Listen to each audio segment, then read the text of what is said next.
बिस्मिल्लाहिर्रहमानिर्रहीम। इय्याका नअबुदु व इय्याका नस्तईन। नाज़रीन अस्सलाम वालेकुम। आप देख रहे हैं वक्रा सच बाय अमजद महमूद। कुछ तबीयत ख़राब थी और जिसकी वजह से मैं वीडियो नहीं बना सका। इंशाल्लाह आज से ये रेगुलर होगा। तो मज़ीद मौज़ूआत पर चलने से पहले एक दफ़ा इसराइल वाले जो लास्ट टाइम भी मैंने वीडियो बनाई थी और उसके अंदर इन बातों को बताया था कि इसराइल के अंदर क्या हो रहा है और आइंदा इसराइल के साथ क्या होना है और हालात किस तरफ जा रहे हैं, इसके बारे में आज डिस्कस करते हैं।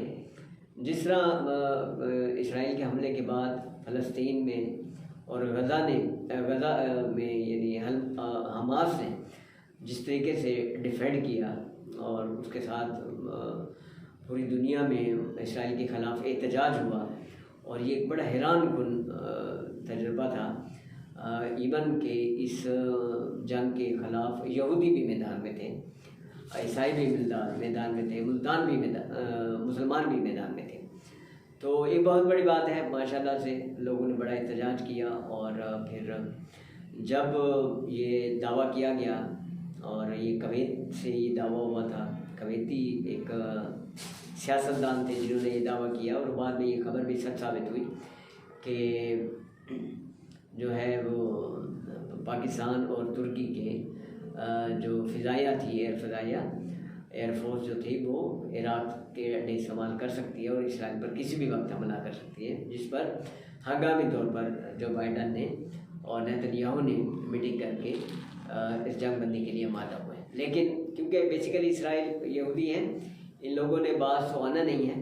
जंगबंदी तो हो गई लेकिन वो वक्तन फ़वक्तन मुसलमान पर अपने मज़ालिम कर रहे हैं। लेकिन इसका एक फ़ायदा ये ज़रूर हुआ है कि मुस्लिम उम्मा जो थी वो एक बिखर के जो चुकी थी वो एकदम से इकट्ठी हुई और उनकी मदद के लिए मतलब चाइना भी शामिल हो गया, रूस भी शामिल हो गया और बहुत सारे इवन पिछले दिनों कवैत ने मतलब एक ऐलान किया कवैती गवर्नमेंट ने कि इसराइल का नाम लेने पर भी सज़ा तजवीज़ कर दी। इसराइल के साथ ताल्लुकात रखने का तो अलहदा, यानी इसराइल का नाम लेने पर सज़ा है, ठीक है, इसराइल के साथ काम करने पर अलहदा, वो एक अलहदा मैटर्स है।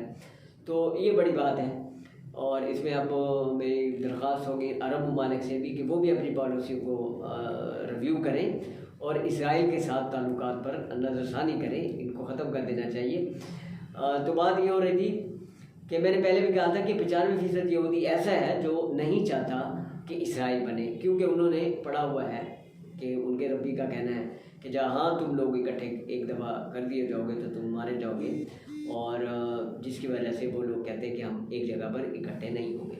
ये 5% है जो तशद्दुद पसंद है, जो मतलब और जिसकी बैक पे पॉलिटिकल इशू भी था, नेतन्याहू का था। मैंने पहले भी बताया था कि वो 3 मरतबा इलेक्शन हुए, तीनों मरतबा में नेतन्याहू को अक्सरियत नहीं मिली थी और अब गालबन गुमान ये है कि हुकूमत चेंज हो चुकी है और यह होने वाली है आज कल में नेतन्याहू से, और उनकी जगह पर नए जो उनकी जो है वो अपोजिशन में से एक नए अरकान जो हैं वो वज़ीर आज़म बनने जा रहे हैं या जा चुके होंगे। इसके बारे में अपडेट मैंने नहीं लिया, लेकिन मैंने कहा मैं आपसे रिव्यू कर लूँ।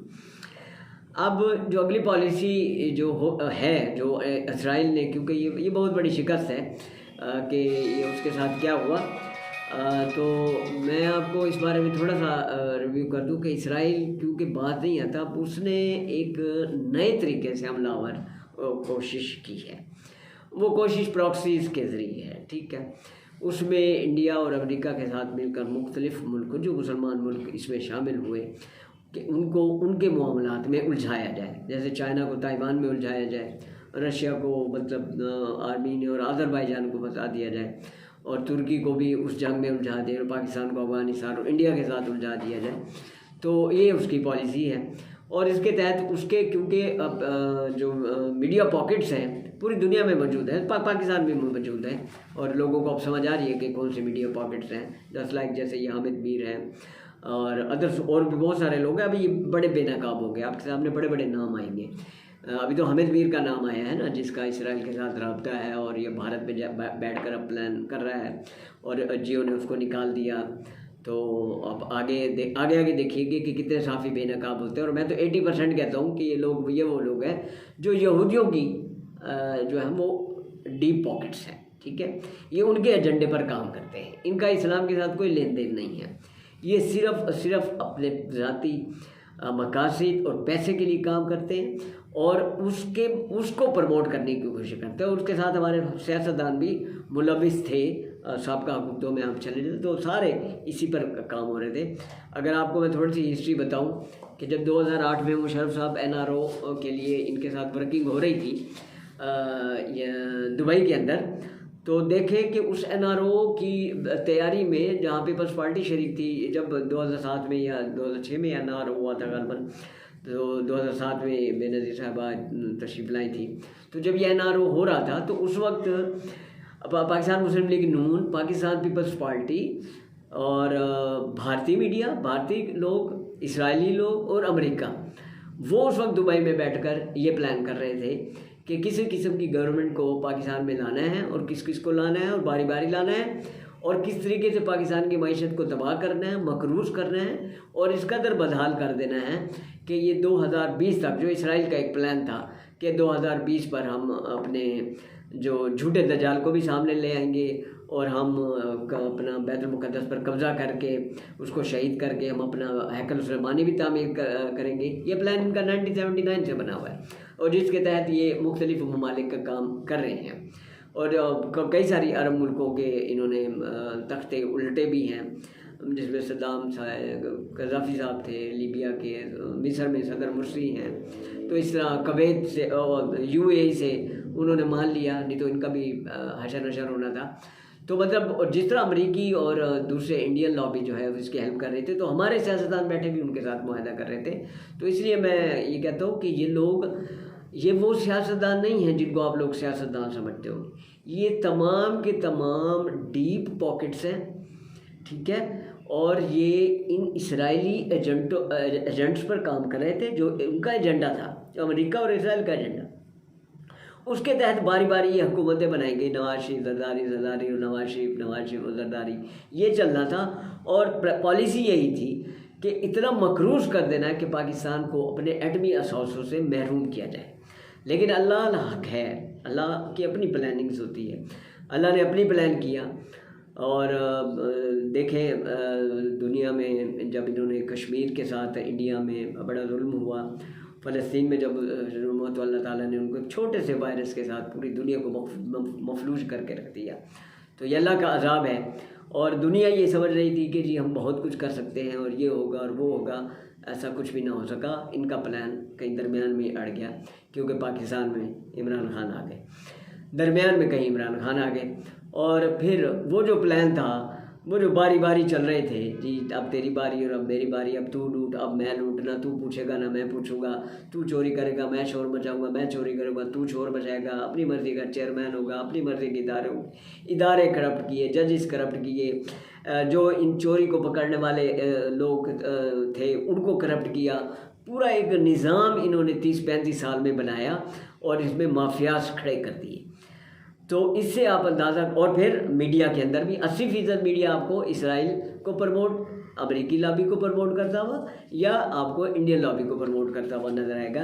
ये कभी आपको पाकिस्तान का रोशन चेहरा नहीं दिखाएंगे, ये मेरी बात लिख लें। अभी ये हामिद मीर बेनकाब हुआ है, आगे देखें क्या होता है। तो ये वो डीप पॉकेट्स हैं जिस पर इन्होंने प्रॉक्सी बार्स पाकिस्तान में शुरू कर दिए, पाकिस्तान की सरहदों पर। मतलब जिस तरह अफ़गानिस्तान से अमेरिका अब निकलना चाह रहा हो लेकिन वो एक जंग पाकिस्तान में भी छेड़ना चाहता है, या पाकिस्तान में फ़ौजी अड्डे मांग रहा है, तो हमारे एक साफ़ी हजरात बैठे हुए हैं ये कह रहे हैं जी कि पाकिस्तान ने दे दिए हैं। सब झूठ, सब फेक खबरें हैं, कोई अड्डे नहीं दिए हुए, सिर्फ अमेरिका को निकलने के लिए रास्ता दिया गया फ़ज़ाई कि भाई तू अब जा और हमें अब अफ़गानिस्तान में अमन हो, पाकिस्तान में अमन हो और दीगर, और इसके लिए हम यानी कि पाकिस्तान का जो इत्तेहाद बना है रूस, चाइना और तुर्की के साथ ही ज़बरदस्त इत्तेहाद है। और नाज़रीन यहाँ पर एक और भी बात बताता चलूँ कि आपके पाकिस्तान के साथ वो तमाम ममालिक शामिल हो जाने हैं जिनके आखिर में नून आता है। जो ये रशिया की रियासतें हैं ये भी सारी पाकिस्तान की हमायतें बन जाएगी, अज़रबैजान, तुर्कमेनिस्तान, ताजिकिस्तान वगैरह वगैरह, चीन, ईरान, अफ़गानिस्तान, पाकिस्तान। तो पिछले दिनों अज़रबैजान के आए हुए थे अली इमाम साहब, मतलब कि ये एक एजाज़ का बायस है। तो ऐसा ऐसा पाकिस्तान खित्ते की वो पावर बन के उभर रहा है जो कि पूरी दुनिया में ये इंशाल्लाह लीड करेगा यही पाकिस्तान। और इसकी आवाज़ होगी, इसकी हाँ में हाँ होगी और इसकी ना में ना होगी। और जो ये डीप पॉकेट समझ रहे हैं कि हम ये मुल्क में इंतशार फैला के, हम अफरा तफरी बचा के, हम अदलिया को बदनाम करके, हम फ़ौज को बदनाम करके, इदारों को आपस में लड़ा के, हुकूमत को लड़ा के हुकूमत गिरा देंगे इमरान खान को, तो ये लिख लें अपने स्टाम्प पेपर पर कि 2028 तक इमरान खान, अल्लाह उसकी ज़िंदगी दराज करे, सिवाय मौत के उसको कोई भी नहीं उठा सकता, उसका एक बाल नहीं उखाड़ सकते। ये जितना मर्जी शोर हो कर ले, ये सब के सब ये डीप पॉकेट्स हैं इन इसराइलियों के। तो नाज़रीन, ये अवाम इसको थोड़ा सा समझने की कोशिश करें कि अगर आप ये जो सहाफ़ी रात को बैठे होते हैं, अगर आप इनके कॉलम्स पढ़ें, ये तो सन 2000 से और 90s के उससे लिख रहा है, कोई 95 से लिख रहा है, ये मौजूदा उन हुकूमतों की तारीफ़ों में लिखा करते हैं। ये वाहिद गवर्नमेंट है जो इस वक्त पाकिस्तान में इमरान खान की, जिसकी आपकी मीडिया कभी तारीफ़ नहीं करेगा। हालांकि कल से मैं एक वीलॉग शुरू करना चाह रहा हूँ जिसमें मैं आपको तकरीबन, पॉइंट्स तो बहुत ज़्यादा लेकिन 35 नुकात मैंने हाईलाइट किए हैं जिस पर इमरान खान साहब ने जिन 100 दिनों में एक प्रॉमिस किया था, उन्होंने ये रोड मैप दिया था कि 100 दिनों में रोड मैप दूंगा। ये नहीं कहा था कि पाकिस्तान के अंदर मैं ये पूरी एक तब्दीली लेके आऊँगा, जो एक रोड मैप दिया था उसमें 35 पॉइंट्स मैं आपको गिनवाऊँगा जिन पर बतदरीज अमल हो रहा है, कुछ पर हो चुका है, कुछ पर काम हो रहा है। और जाहिर है ये मुल्क एक पूरी तरीके से एक ऐसी दलदल में फंसा हुआ था कि जिसको सीधा करने के लिए इसको कम से कम मतलब एक लॉन्ग टर्म पॉलिसी की ज़रूरत थी। और इमरान खान ही इन तमाम मामलात को, इमरान खान इस्टेब्लिशमेंट के साथ मिलकर, मतलब फ़ौज हमारा इदारा है, मतलब फ़ौज और पाकिस्तान की अवाम और इमरान खान की गवर्नमेंट इंशाल्लाह ये मिलकर ये जो आपको तब्दीलियाँ नज़र आ रही हैं और आने वाले वक्त में नज़र आएंगी, ये कल से मैं एक वीक व्लॉग शुरू करूँगा जिसमें रोज़ आप कम से कम 5 पॉइंट्स मैं एक्सप्लेन करूँगा, उसके पीछे छुपी हुई साबिक़ा बातें भी बताऊँगा और इन डीप पॉकेट्स की बातें भी बताऊँगा कि ये लोग क्या कहते रहे आवाम को और अखबारों में क्या आता रहा आवाम के लिए, जिसको आवाम पढ़ती रही और आवाम सड़कों पे नारे लगाती रही। और मौजूदा गवर्नमेंट ने आके किस सेक्टर में क्या तब्दीली की है, ये सारी की सारी आपको इंशाल्लाह ताला कल से इस व्लॉग को शुरू करूँगा। लेकिन अभी फ़िलहाल आज के लिए इतना काफ़ी है कि इसराइल ने, जो इसराइल के ऊपर दोबारा मैं इसलिए आ गया कि इसराइल अपने पहले एजेंडे में पूरी तरीके से नाकाम हो गया। और इस नाकामी में अगर आज आप देखें, आजकल सोशल मीडिया पे वो तमाम वो एंकर गायब हो गए जो पिछले रमज़ान शरीफ में क़यामत ला रहे थे कि क़यामत आ गई है जी, इमाम मेहदी आ चुके हैं, दज्जाल का ज़हूर हो चुका है, आखिरी जंग शुरू होने वाली है और ये हो गया वो हो गया, वो सारे गायब हो चुके हैं। अब वो तमाम पेशीन गोया करने वाले जो बाबे, किसी की चिड़िया है, किसी का तोता है, किसी का चुड़ैल है, इन सब के चेहरे बेनकाब करूँगा। इनके मैं आपको बताऊँगा कि लोग ये किस कदर मकरूर लोग हैं जिनके लिए मतलब इस एक लम्हे के लिए नहीं सोचते कि जिस पाकिस्तान में रहते हैं, जिसका खाते हैं, ठीक है, उसकी ऐसी तैसी फेरते हैं, उसके लिए एक लम्हा भी उसके साथ गद्दारी करते हैं। इन लोगों के चेहरे भी बेनकाब करूँगा। उम्मीद है आपको ये वीडियो पसंद आएगी। इंशाल्लाह अगली वीडियो में मुलाकात होती है। अल्लाह हाफिज़।